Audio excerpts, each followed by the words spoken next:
right, guys, day 2 back out on the range. We're just going to reconfirm 0, and then I want to shoot 4 different grains of 308 and just kind of see which one's giving us the best grouping with this 16-inch carbon fiber barrel, and then yeah, we'll see how we do. So I'm going to actually make an adjustment here. I've already shot 1 group and I noticed I'm about 1/2 inch left, so it's literally going to be 1 click back right to correct for that. Again, we are using the EOTech Voodoo 5-25, very compact long range scope here. I do have the sunshade on it, making it longer, but it's actually super compact, which I like for this setup. Ready, John? Yep. All right, here we go. I think I'm loaded. Yep, pretty good.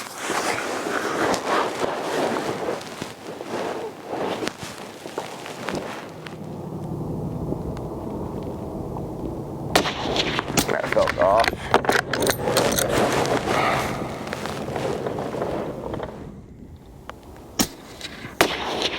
Felt good.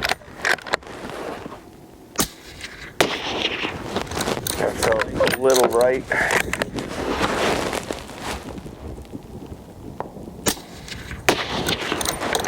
That felt a little right as well.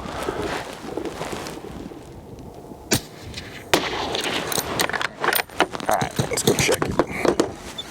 Alright, so for the most part, everything is pretty much dead center here. I did have that 1 flyer that I was talking about that didn't feel right back there. But I'd say we are definitely good and zeroed, with the other 3 of the 4 rounds being in this center diamond. So with that being said, I'm going to put up some sticky targets now, and we will see which grain is doing the best for us. All right, guys, now that we have the 0 all dialed in, we're going to be shooting the 4 different grains of 308 that we talked about. The first is going to be that 175 grain open tip match Varog that True Shot sent us.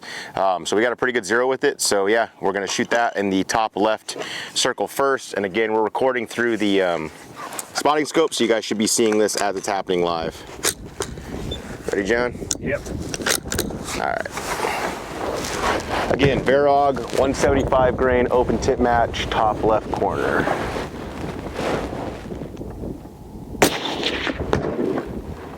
I don't know why that went so high. That felt good.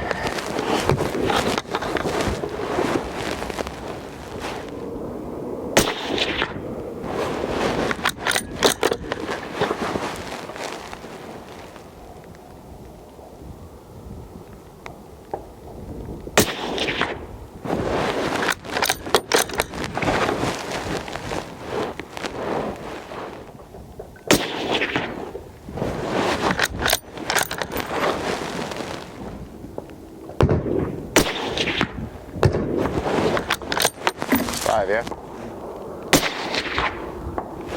All right, there we go. All right, guys, up here at the target now on the 175 grain Varog. John, go ahead and measure from the top for me to the bottom right, center to center, just at 1.75 inches. So with my skill level, we're looking at a, you know, it's a sub 2 MOA for me. Springfield claims we can get 0.75 MOA, so I'm pretty sure we had a tighter grouping when we did our 0. So that's probably me. But with the Varog, this is the grouping that we got. So 1.75 MOA, 175 grain, open tip match. All right, guys, next up is going to be the Hornady Precision Hunter.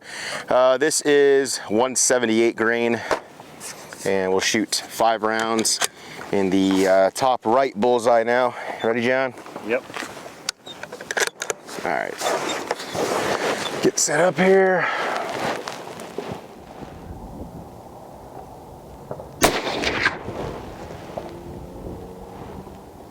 Super high left, right? Mm-hmm.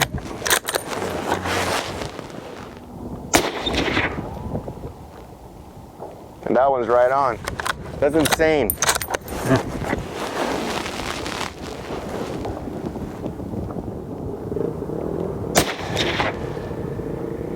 And the other one's up there with it, next to the other one. What is going on?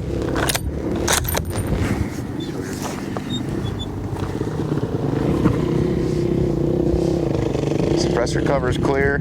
We're good.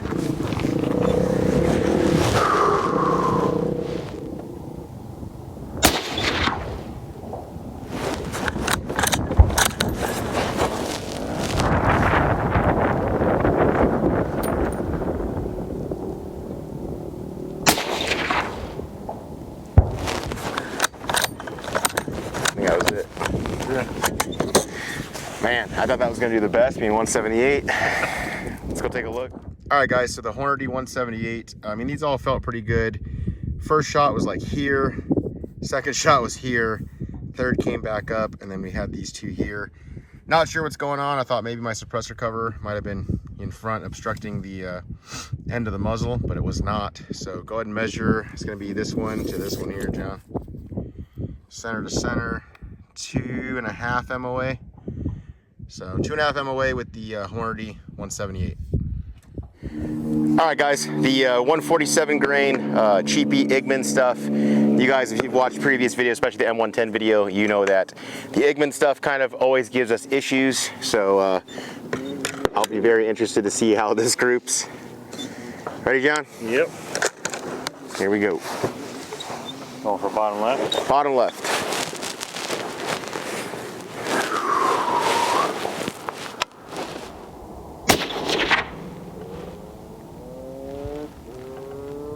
I don't even see it on paper. I don't see it either.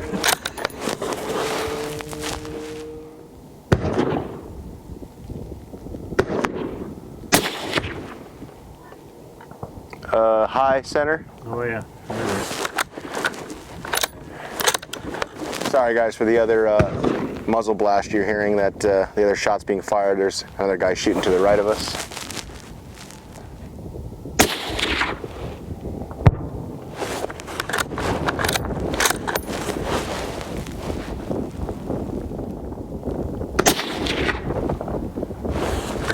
That one felt as good as about this as ammo is.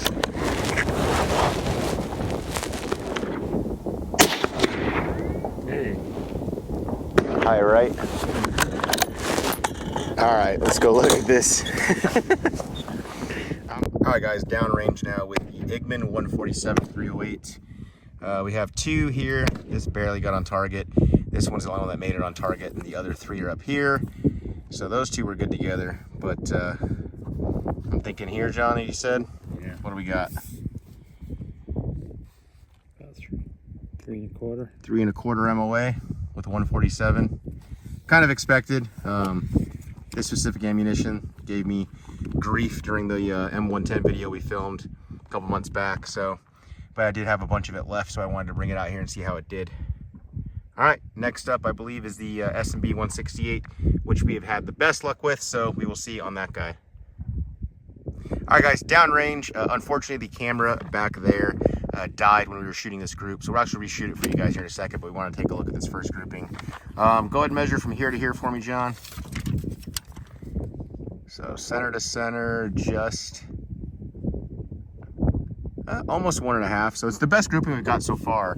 I believe this was a 1.75 MOA, so we got 1.5 MOA here. Again, our original grouping when we zeroed, we did have sub MOA. Like, that's definitely sub 0.75 MOA as they're guaranteeing, but I haven't been able to replicate it on these targets. I am going to tape this back up and reshoot this, guys. That way we can get it on camera. I put a fresh battery in the camera. We should be good to go there. So again, let me shoot this and we'll see how we do. All right, guys, like I said, I'm going to reshoot the S&B so you guys can see it live as it happened since the camera died. Ready, John? Ready. All right. Shooting the bottom right once more.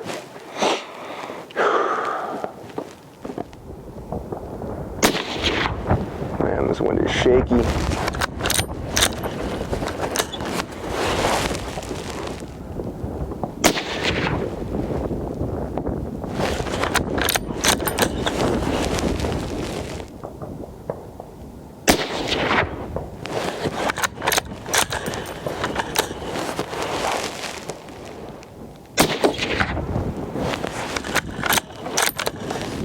Five.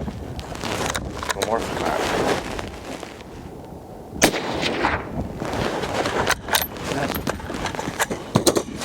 All right, let's go take a final look. All right, guys, downrange again. Grouping is in the same area. Probably go ahead and measure it out, John. Furthest to furthest on center at 1.5 inches. So 1.5 MOA with the 168s. They did give us the best grouping so far. Yeah, I'm gonna have John probably shoot on this guy since it hasn't really been hit, and see what kind of grouping he can get with the Varog 175s. But I mean, 16-inch, super light bolt gun. I'm definitely happy with the results, especially when we've got our 0. So I think for me, I just need to get a little better at long range.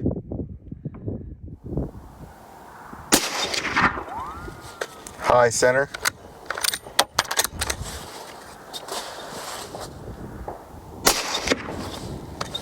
Center right.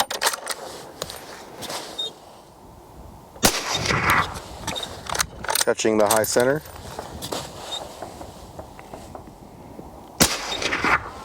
Near the high center.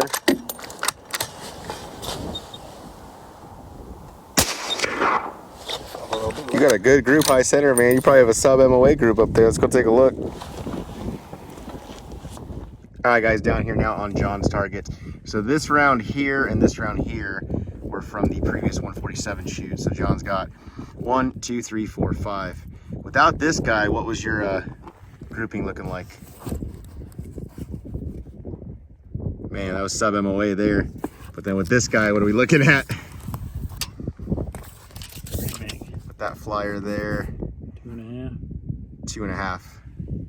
So the gun's definitely capable, guys. I mean, obviously, John and I don't shoot a ton of long range other than what you guys see in the videos, but we do have fun with it. You were talking about how the recoil felt. What'd you think? It's nice. Yeah. That was your first rounds out of the gun, so. Hardly any recoil at all. I was surprised. It's pretty nice. And then you shot, did you shoot with your ears off? Mm-hmm. How was it? Not bad at all. Cool. So running the Griffin can on there. But yeah, guys, that's the groupings we got there. I'll make a picture with the ammo on each quadrant there. And yeah, let me know what you guys think. All right guys, back here now in the studio. So looking at the different groupings, I'm definitely liking the vertical line that I got with that Varog 175 grain open tip match. I'm wondering that maybe next time I should like bag the gun both on the front and rear sides to get a better 0. I'm still kind of learning in regards to long range, but for a 16-inch lightweight bolt gun, I am happy with those groupings. I'm not overly ecstatic. I kind of wonder like maybe I should have gone with the longer barrel version, but I've also had nothing but challenging times when it comes to the 308 caliber, so definitely could be just me. Now I have seen some comments from other people in the first video regarding the price tag of $2,000. From my understanding, guys, in regards to the bolt gun world, that's pretty decent considering that it's a very feature rich and lightweight rifle.